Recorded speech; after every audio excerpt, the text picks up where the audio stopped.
Hello guys, this is Tating Liit, the Hula Hula Bells. So yan guys, nag-prepare ulit ako ng ampalayang mapait. Anyway, this is not mapait kasi binabad ko siya ng asin.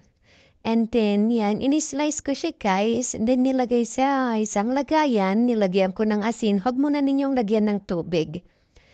Kasi kailangan muna nating i-mix yung asin para lahat is malagyan ng asin. So, ayan. Inan natin ng ilang minuto and then nilagyan natin ng tubig. So, this is are the ingredients, guys. May kamatis, bawang, sibuyas, sili, and then grated pork. Yan. Yung giniling. Yan guys, igisa-gisa lang ninyo siya hanggang maging brownie yung hitsura ng karne para lumabas yung lasa niya po, lumabas yung bango niya, yung ganon. Para mas masarap ba? Ayan guys, halo-haloin lang ninyo hanggang sa siya. Ayan, hanggang sa din yan mag-golden siya. Then nilagay natin yung sibuyas.